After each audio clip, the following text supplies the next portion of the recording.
მორიგი კერა დაძაბულობისა უკვე ავღანეთია, სადაც 1979 წელს საბჭოთა კავშირმა ჯარები შეიყვანა, დაამხო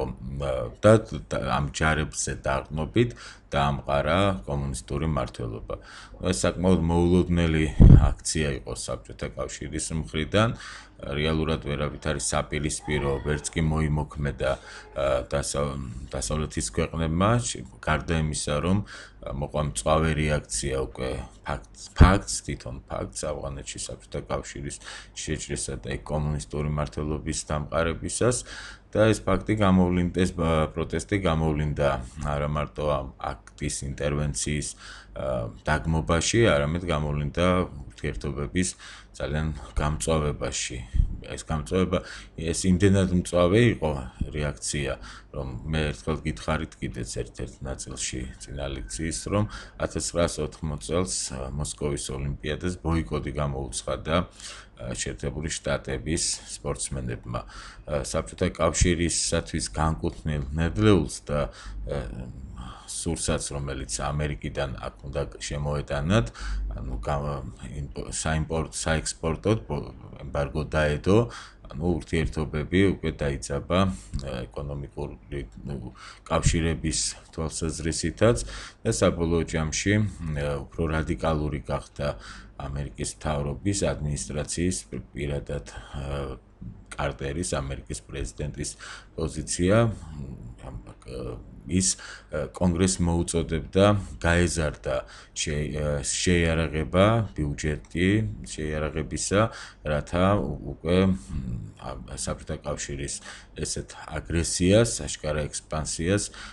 ძალითაც დაპირისპირებოდა შეერთებული შტატები. ეს არ ნიშნავს იმას, რომ ავღანეთში შეიარაღებული ძალები შეერთებულმა შტატებმა შეიყვანა, ეს ვიცით გამოიწვევდა უკვე აშკარა ომს ამ სახელმწიფო შორის და ჩვენ უკვე შევთანხმდით, რომ მსგავს ესკალაციას ორივე მხარე ერიდება, უბრალოდ შეერთებული შტატები საკმაოდ აქტიურად უჭერდა მხარს ავღანეთის მოსახლეობის იმ ნაწილს, რომელიც საბჭოთა სისტემის წინააღმდეგ და საბჭოთა ჯარის წინააღმდეგ შეუნელებელ ბრძოლებს აწარმოებდა 10 წლის განმავლობაში. ეს წინააღმდეგობა დასრულდა იმით, რომ 1989 წელს საბჭოთა კავშირის ახალი მმართველის გორბაჩოვის გადაწყვეტილებით საბჭოთა კავშირმა გამოიყვანა თავისი ჯარი ავღანეთიდან. ამ ბრძოლაში 13,000-ზე მეტი საბჭოთა ჯარისკაცი დაიღუპა, მათ შორის საკმაოდ რაოდენობა საქართველოს მოსახლეობისა, 5,000-ზე მეტი მებრძოლი ჯარისკაცი საქართველოდან იღებულობდა მონაწილეობას ავღანეთის ოკუპაციის პროცესში თუ ამ აქციაში. ისევე როგორც მე ვთქვი, რომ გარკვეულწილად გაუგებარი დარჩა ამერიკელთათვის, თუ რატომ უნდა დაღუპულიყვნენ ისინი შორეულ ვიეტნამში. ასევე კიდევ უფრო გაუგებარი რჩებოდა საბჭოთა მოქალაქეებისთვის, თუ რატომ უნდა დაღუპულიყო ამდენი საბჭოთა ადამიანი, ჯარისკაცი მშვიდობიან პერიოდში ავღანეთში, იმის გამო, რომ იქ თქვათ ხელოვნურად შეექმნათ კომუნისტური მმართველობა. თუ ვიეტნამში კომუნისტურ მმართველობას კიდევ ჰქონდა გარკვეული საფუძველი იმით, რომ ვიეტნამის მოსახლეობის სოლიდური ნაწილი ასეთ არჩევანს აკეთებდა რეალურად, ისინი იბრძოდნენ კომუნისტური მომავლისათვის. ახლა რამდენად გაცნობიერებული ჰქონდათ ეს არ ვიცით, მაგრამ ისინი აშკარად იბრძოდნენ და თავდადებითაც ამერიკის შეერთებული შტატების წინააღმდეგ. ჩვენ ნახეთ, როგორ ზრდის ამერიკა თავის კონტინგენტს სამხედროს ვიეტნამში და ნახეთ, რომ ეს დასრულდა მათი დამარცხებით. ამ შემთხვევაში ავღანეთის კომუნისტურ მმართველობას არავითარი საყრდენი ავღანეთის მოსახლეობაში არ ჰქონდა. მის ერთადერთ დასაყრდენს საბჭოთა არმიელები წარმოადგენდნენ, ხოლო ავღანეთის მოსახლეობა ფაქტურად აწარმოებდა პარტიზანულ ბრძოლებს, საკმაოდ დაუნდობელ და ფიცხელს საბჭოთა არმიის წინააღმდეგ. ორივე ამან, როგორც გითხარით, აიძულა და ასევე საერთაშორისო გამოხმაურებამ აიძულა საბჭოთა ხელმძღვანელობა, რომ ავღანეთიდან 1989 წელს ეს უსახელოდ გამოეყვანა საკუთარი ჯარი. ავღანეთის შემდეგაც იყო, რა თქმა უნდა, კონფლიქტები საბჭოთა კავშირსა და შეერთებულ შტატებს შორის, თუმცა სულ მალე საბჭოთა კავშირში საბჭოთა კავშირი აღარ იარსებებს, ის დაიშლება და უკვე ცივი ომიც მასთან ერთად ჩაბარდება ისტორიას. ეხლა სწორედ ამ თემაზე მინდა მე გადავიდე, ეს არის საბჭოთა კავშირის ბოლო წლები, რომელიც ცნობილია პერესტროიკის, ანუ გარდაქმნის წლებად და საბჭოთა კავშირის დაშლა და სოციალისტური ბანაკის დაშლა აღმოსავლეთ ევროპაში.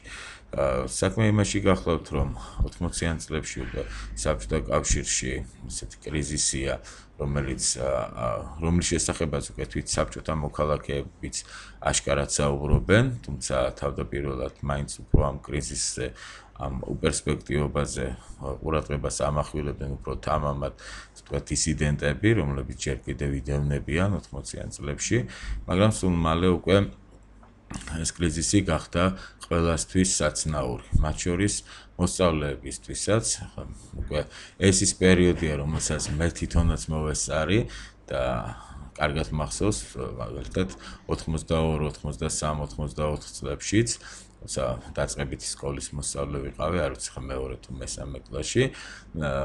დამრიგებელი და შემდგომ წლებშიც გრძელდებოდა, რა თქმა უნდა, თან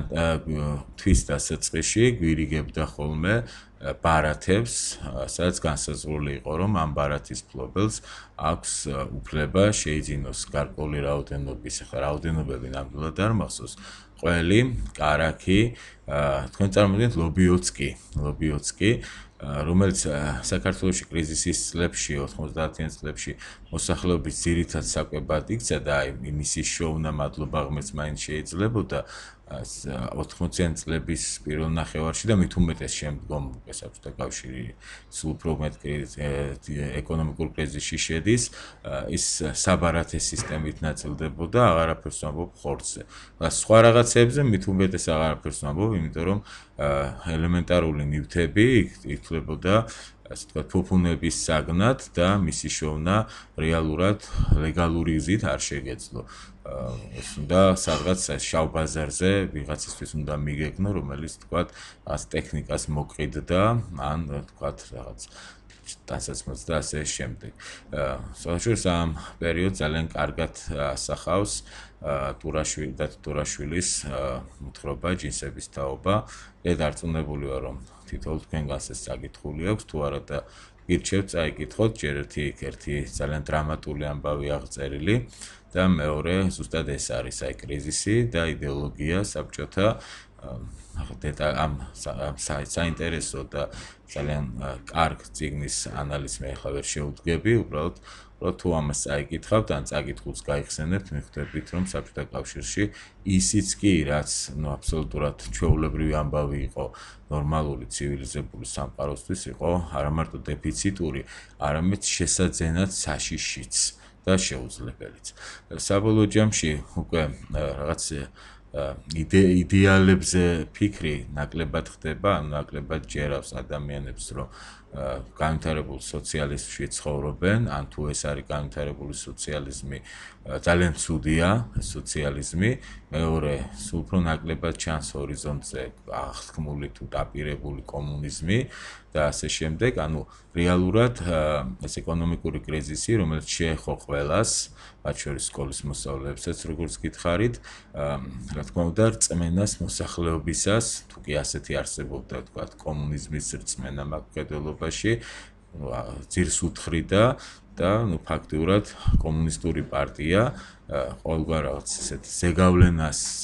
ზეგავლენით ძალას საზოგადოებაზე კარგავდა, მემხედველობაში მაქვს იდეოლოგიური ზეგავლენა, თუმცა რა თქმა უნდა, ხალხის მართვის ბერკეტებს ის ინარჩუნებდა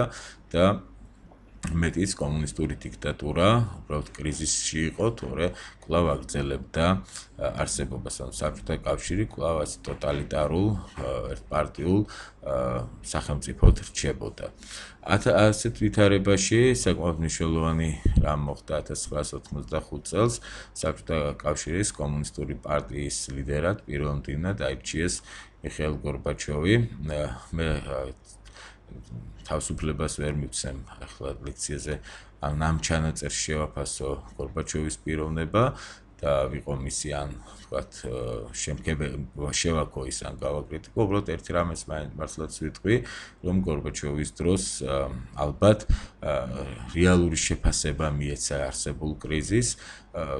თვალი გაუსწორეს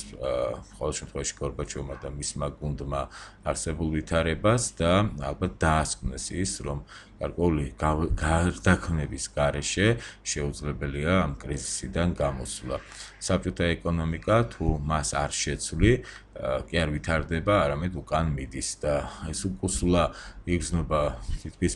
დიდი ხანია და მისი არსებობის მანძილზე თუ ვითარდებოდა, ხელოვნურად ვითარდებოდა, ძალისმიერი აქციებით და აქტებით ვითარდებოდა,